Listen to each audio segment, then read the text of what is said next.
So I need everyone to know that I actually have a lot of anxiety about the state of our world. Therefore, I go to a lot of thrift stores and thrift a lot of things and a lot of books to help cope with that. But financially, I'm okay.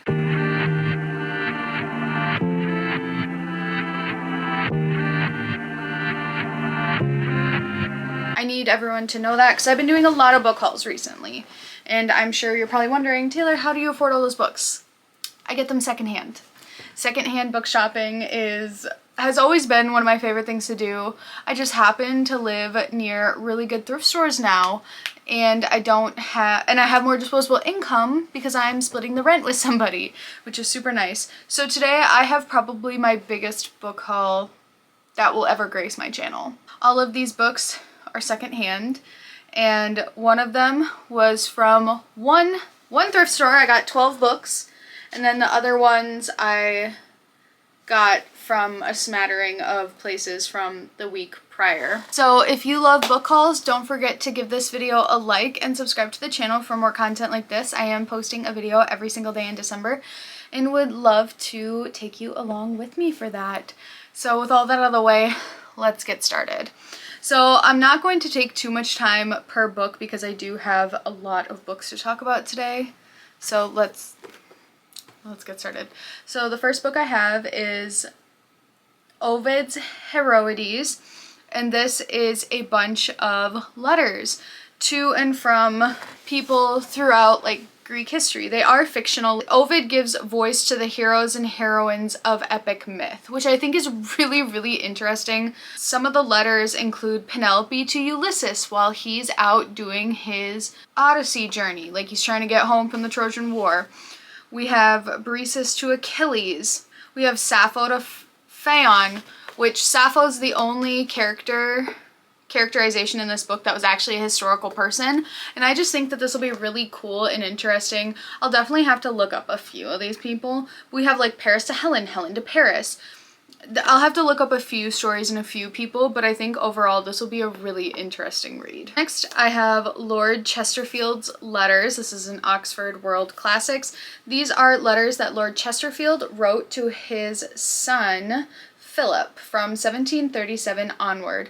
It is a very good reflection of 18th century life and manners, and he is just telling his son how to live his life, how to be a good gentleman. They are despised by Samuel Johnson for teaching the morals of a whore and the manners of a dancing master. And I was like, listen, if someone's a whore, it's me. I need to learn how to be a whore, apparently, an 18th century one. So, next we have Virginia Woolf's To the Lighthouse. The back doesn't give a whole lot of notion to what this book is about. From what I understand, it's about a family who visits a summer house in Scotland every year and just about their life in these vignettes. I could be wrong, but this is definitely a book I will have to read in the summertime because I already read one summer-ish book this past November, and I can't do another summer book in the wintertime, but something to look forward to for the spring summer. Next, I have Aren't I a Woman? Female Slaves in the Plantation South by Deborah Gray White, revised and with a new introduction. So this is a historical account of what it was like for slave women in the South. So the new edition reviews and updates the scholarship on slave women and the slave family, exploring new ways of understanding the intersection of race and gender and comparing the myths that stereotyped female slaves with the realities of their lives. I have read a lot of books about race, but specifically slavery isn't something that I have read a ton about since I've been in high school, and even then what we learn is mostly what's in textbooks. Sometimes textbooks will glamorize things in a not so awesome way. I think that this will really expand my horizons of what I already know. Next is Tennessee Williams' The Glass Menagerie. This is a play, and I hear all the time about this play going on places. I have no idea what it's about. And I tried reading the back. Nope. Read part of the introduction. Still nothing. I'm like, I don't know what this is about at all. I guess it came out in Chicago in 1944. And that's about all I know about it. And I know that Tennessee Williams is supposed to be like a big deal. So I just was like, I know that title. Yoink, mine now. Next, I have Justice, What's the Right Thing to Do by Michael J. Sandel. This book is about the ethics of everyday decisions, which I thought was really cool. On the back it says, it invites readers of all ages and political persuasions on a fascinating journey of moral reflection and shows how reasoned debate can illuminate democratic life. So I'm really excited to dive into this. I think that this will help show different things. Some of the chapters have the greatest happiness principle, utilitarianism, do we own ourselves, libertarianism, hired help, markets and morals, what matters is the motive, Immanuel Kant. So I think that this will be really interesting, probably a little bit of an eye-opener. Sometimes we think we know what other people's thoughts or like what people's morals are, like why they think the way they do, but I think this book could be really illuminating. Thomas Hobbes' Leviathan. This is another philosophy book. So Hobbes argues that human beings are above all concerned with their own individual desires and fears. He shows that a conflict of each against every man can only be avoided by adopting a compact to enforce peace. This involves giving up some of our natural freedom to a sovereign power which will enforce the laws of peace on all citizens. So I think that this will be really interesting. I've been really interested in hearing the ways in which people think that the world should work, and I think this kind of like slots into that pretty well. The reviews are not very good. The reviews on Goodreads are like, I can't believe he would think this. Like, this is so bad. Like, blah, blah, blah, blah. And I'm like, well, I don't know what to tell you. He is just but a dead philosopher. Next is The Poet X by Elizabeth Acevedo. So this is about a girl named Xiomara Batista who is invited to join her school's slam poetry group. She is scared to give voice to her words and her feelings, but that is not going to stop her. I am looking at books to put up for extemporaneous speaking poetry, and I wanted to pick this one up to see if maybe this could be one. Next is The Legend of Sleepy Hollow and Other Writings by Washington Irving. I got this book, well, it's a Barnes & Noble classic, which I do. I know that I say I collect Black Penguin classics, but at this point I'm also collecting these. Like, if I see these or a Black Penguin classic, if I'm interested in it, it's coming home with me. So The Legend of Sleepy Hollow is about 30 pages. I follow Katie is Reading on YouTube, and she, as a part of her like spooky reading vlog series in October, she reads The Legend of Sleepy Hollow. So it says on the back, the first great American man of letters, Washington Irving, became an international celebrity almost overnight upon publication of the sketchbook in 1820, which included the short stories The Legend of Sleepy Hollow and Rip Van Winkle. These tales remain his two most popular works, but in addition to being a writer of short stories, Irving was an acclaimed essayist, travel writer, biographer, and historian. So just like a really cool guy who liked to write. He just liked to write anything and everything is what I'm hearing. So I think that I'm gonna vibe with The Legend of Sleepy Hollow. I know nothing about it, but I'm probably gonna like it. Next is Stiff, The Curious Lives of Human Cadavers by Mary Roach. I hate this cover. I hate this cover more than I think anything else in the world. I hate feet. I hate it so much. So it says, is an oddly compelling, often hilarious exploration of the strange lives of our bodies post-mortem. The history of cadavers, about our scientific advancements through using cadavers, just crazy things that we can do. And then the craziest thing about this book, so I yoinked it off the shelf and I didn't even like flip through it, and then like it looks fine. There is someone's funeral card in here from 1989. So that's cool. I don't know if that's cursed or anything. But so some of the chapters include crimes on anatomy, body snatching, and other sordid tales from the dawn of human dissection, dead man driving, human crash test dummies, and the ghastly necessary science of impact tolerance, holy cadaver, the crucifixion experiment. So just like really interesting things that we do with dead bodies as humans. A little bit morbid, but I think kind of interesting. Next is The Turn of the Screw, The Aspen Papers, and Two Stories by Henry James.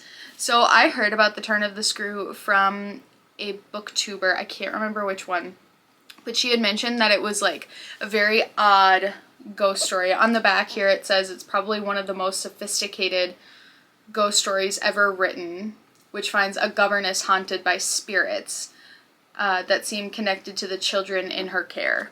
So I bought this for The Turn of the Screw because I was like, weird ghost story? Sure, give it to me. Next is Kalidasa, The Recognition of Sakutala, a new translation by W.J. Johnson. This is a play about forbidden lovers that was originally published in Sanskrit. It dates back to the 4th century Common Era. So I thought that this would be really interesting, just a fun thing to read. It's so funny how like forbidden romance has kind of always been a thing.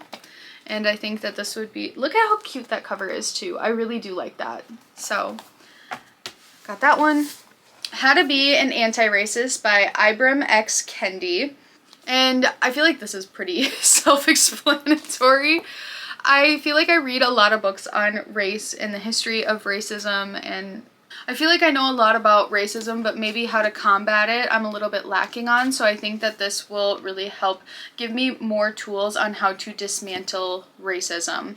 So I am really excited about that. There were a lot of copies of this in the Goodwill that I was particularly at, and I had passed over this book quite a few times, and I was like, you know what, I keep seeing it. I think it is a sign that I should probably own this and that I do need to read it. The last one for this pile isn't a book, but is 300 More Writing Prompts, and this was an empty writing prompts book. I mentioned a few times that I want to write my own short story, and maybe, you know, just writing in general, but writing is a muscle that needs to be flexed every day, kind of just like worked out.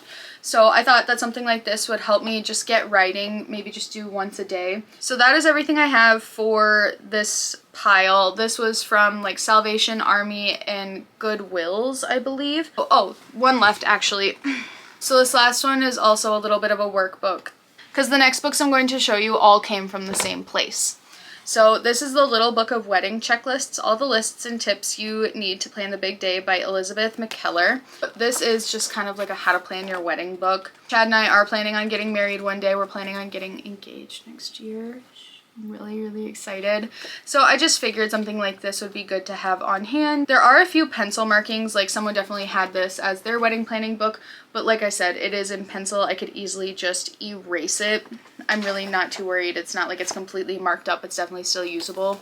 So I thought, you know, why not? $2. And like some of these things, I mean, this one in particular, I don't know when this was published, but it says $8.99 retail.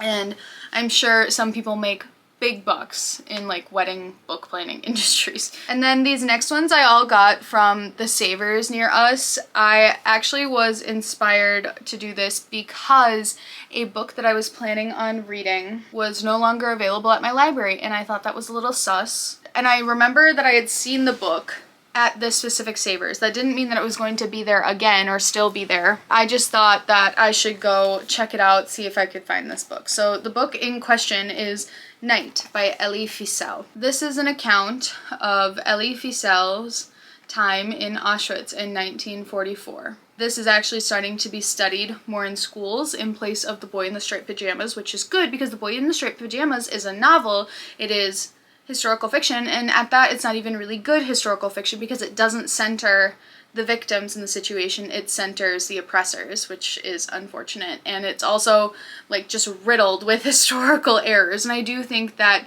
to be a good piece of historical fiction you do need to at least try to stick to source material. So I had already been interested in reading this, and I had tagged it in my library, and the audiobook was just gone one day, and I was like, that like triggered my anxiety a lot. I was like, are they trying to take books away from us?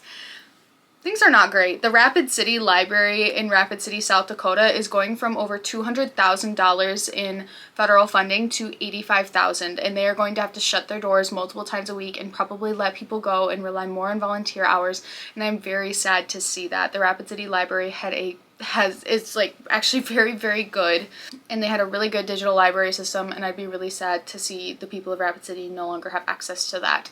So call your representatives if you're mad about library defunding. But so yeah, this one book caused a fire underneath me to go and buy it. So that's that one. Next is Leo Tolstoy's Anna Karenina. It's like basically this woman's downfall. Her tragedy is interwoven with the courtship and marriage of Kitty and Levin, as well as the lives of many other characters. Rich in incident, powerful in characterization, the novel also expresses Tolstoy's own moral vision. So I've heard so many things about Anna Karenina. I feel like I have heard more things about it recently. Maybe I'm just following more classic creators, which I am very happy about. I'm having a lot of fun following people who are also interested in reading classics, and this is definitely one of them. And I actually really like this cover. Some of the other ones that I've seen, I've just been like, I don't like it. I don't like it. I have to at least like an edition if I'm going to purchase it. So, especially when it comes to classics. I know I said I hated the cover of that book Stiff, but like, that's probably the only cover that that book might have. Whereas some of these classics, you get to kind of be a little bit choosier. You know what I mean? Next is Lady Smoke by Laura Sebastian. This is actually the second book of a trilogy, the Ash Princess trilogy. I bought this because I have read the Ash Princess trilogy, and I thought it would be really nice to own the trilogy. I read it a long time ago, I think like 2020, 2021, and I really, really enjoyed it. I remember really liking it. So I like saw it and I was like, you know what, that might not be a bad trilogy to have. I also have a sister who is, you know, kind of coming up on that age that would probably be into reading something like this, and I think it's time for me to do a reread. There are some other things in this haul where I'll talk a little bit about rereads too, but this is definitely one of them.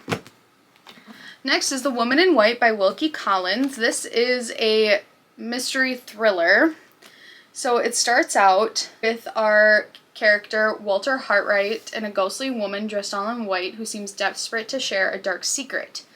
So this is actually in the romance section of the bookstore, so I don't know if they just saw like Woman in White and this woman on the cover and they were like, okay, romance. Maybe it is a little bit romantic, but this is a fat book. This is like 600 pages. Then I have The Bluest Eye by Toni Morrison. Essentially, this is about a little black girl who is struggling with the fact that she does not have blue eyes or blonde hair, and it's about beauty standards and finding beauty within yourself. And I think that that is a really good message, and I'm really excited to read this book. Next is Mrs. Dalloway by Virginia Woolf. I love that I found two books of hers that are kind of like in the same edition pool. So this follows one day in a woman's life, Clarissa Dalloway, as she is preoccupied with the last minute details of party preparation, while in her mind she's much more than a perfect society hostess. So just rich woman struggling is what I'm kind of getting from that. Next is Water Moon by Samantha Soto Yamboa. Look at that cover. Look at that cover and tell me it's not the most beautiful thing you've ever seen. I love this cover, and I have looked at this in Barnes & Noble so many times. So I feel so lucky to have found a copy of this at Savers. This is about Hana Ishikawa as she is running a new pawn shop. The pawn shop is ransacked and its most precious acquisitions are stolen, and her father goes missing. So then a stranger comes in and they have to go on a quest to find him. Also, look at how beautiful this is without the dust jacket. Like, look at that. Oh my god, I feel like I've never seen a more, and then look at that. You can take the dust jacket and turn it into a boat. I hope I like this book. I'm gonna be really sad if I don't like this book. Next is The Death of Ivan Ilyich and Other Stories by Leo Tolstoy. So we got a little bit of Tolstoy going on in this book haul. I don't know what the other stories are, but essentially The Death of Ivan Ilyich is something that Tolstoy wrote after having a midlife psychological crisis, and that sounds like a good time to me. Next is Cruel Crown by Victoria Aveyard. I actually have the entire Red Queen series quartet, so it's those 4 books, and there are some novellas that have been published alongside that. This one is 2 novellas. These are, I believe, prequels, and so I actually want to reread the Red Queen series once I am done with the Crave series by Tracy Wolff, and I think that this would be a really fun companion thing to read alongside. And this edition is like pristine. This is a pristine piece of work, and I love these covers. I think that they are so fun. And the last 3 for this book haul are Penguin Classics. So the first one I have is Catherine Maria Sedgwick, Hope Leslie, or Early Times in Massachusetts, and this is specifically talking about women's role in